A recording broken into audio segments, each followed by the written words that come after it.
नमस्कार मित्रांनो, तुमचे स्वागत आहे माझ्या यूट्यूब चॅनल, ज्याचे नाव आहे योगेश वंसा. आज तुम्हाला मी पॅरेट फिशबद्दल तुम्हाला मी थोडक्यात माहिती सांगणार आहे. पण त्याआधी मी तुम्हाला पॅरेट फिशचा फिश टँक कसा साफ करायचा त्याबद्दल पण माहिती देणार आहे. आणि मध्ये जे पॅरेट फिश आहे त्यांचा टँक खूप खराब झाला आहे आणि तो आज मी धुवायला काढला आहे. आणि धुता मी तुम्हाला पॅरेट फिशबद्दल पण माहिती सांगणार आहे. त्याचाच एक छोटासा व्हिडिओ घेऊन मी तुमच्यासाठी आलेलो आहे. व्हिडिओ तुम्ही पूर्ण व्यवस्थित बघा आणि लाईक करा. सर्वप्रथम आपण जे पॅरेट फिश आहे त्यांना दुसऱ्या टँकमध्ये शिफ्ट करत आहोत. आपण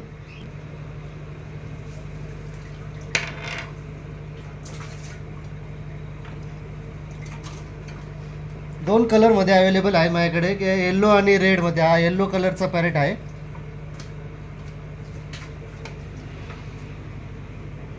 आणि रेड कलरचा आहे हा. ह्याच्यात मी तुम्हाला मेल आणि फिमेल कशी ओळखतात ते पण सांगणार आहे, तर तुम्ही व्हिडिओ व्यवस्थित बघा. आता आपण सर्व पॅरेट फिश दुसऱ्या टँकमध्ये शिफ्ट केलेले आहे. पाणी खूप गढूळ झालेलं आहे, ते तुम्हाला फिश साफ करूया. सर टँकमधले जेवढे पण काय वस्तू आहे ते सर्व बाहेर काढूया. आता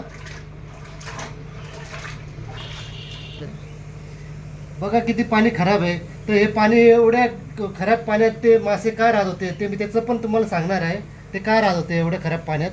आता स्पंजच्या साहाय्याने आपण सर्व काचा पुसत आहोत. स्पंजच्या साहाय्याने पुसायचं आहे, स्क्रॉच बाईट वगैरे वापरायचं नाही आहे. स्क्रॉच बाईट जर वापरलं तर काचेला क्रॅचेस पडू शकतात. स्पंजच्या साहाय्याने जर केलं तर आपल्याला ते व्यवस्थित स्मूथपणे पुसता येतं.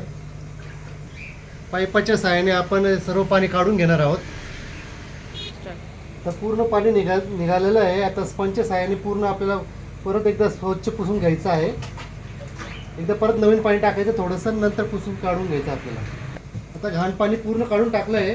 आता आपण थोडं स्वच्छ पाणी टाकतोय, ते परत आपण एकदा स्पंजच्या साहाय्याने परत बाहेर काढणार आहे. आता हे स्वच्छ पाणी परत एकदा पुसून घेतोय.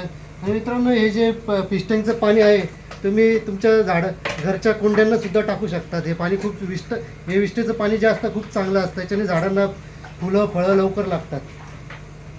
हे पाणी जे आहे एका प्रकारे खताचंच पाणी आहे. आता पाणी काढून पूर्ण स्वच्छ झालेलं आहे.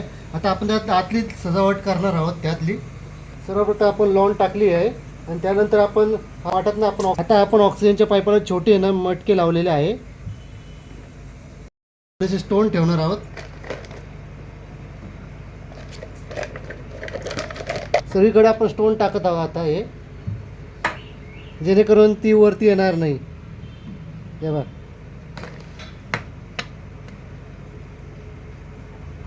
आता आपला फिश टँक पूर्ण भरून झालेला आहे आणि त्यात आपण आता पॅरेट फिश सोडणार आहोत. आता दुसऱ्या टँकमध्ये आपण जे शिफ्ट केले ते मासे आहे ते परत त्याच टँकमध्ये शिफ्ट केलेले आहे. आता आपला सुंदर फिश टँक साफ करून झालेला आहे.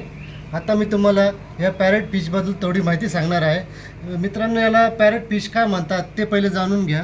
कारण ह्या फिशची जी चोच आहे, तोंड जे आहे ते पॅरेट फिशसारखं आहे, त्याच्यामुळे याला पॅरेट फिश म्हणतात.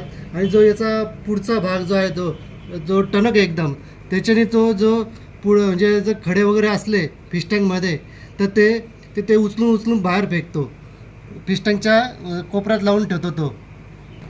आणि पॅरेट फिश जे आहे वेगवेगळ्या कलरमध्ये अवेलेबल असतात. त्यातल्या त्यात लाल कलर असतो, पिवळा कलर असतो, निळा कलर असतो, हिरवा कलर असतो आणि याच्यावर टॅटू पण काढता येतो.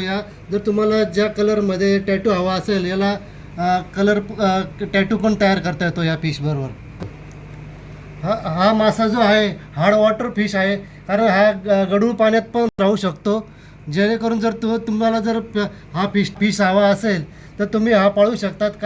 कारण बऱ्याच ठिकाणी ऐकायला मिळतात की नवीन मासे आणले की ते मरतात, पण हा जो मासा पाळल्याने हा जो एकदम हार्ड फिश आहे. हा वास्तुशास्त्रानुसार जर तुम्ही म्हटलं तर यांना जरा 8 लाल जर तुम्ही लाल पॅरेट जर घेतले तर तुमचं एक वास्तुशास्त्रानुसार हा फिश टँक तयार होतो.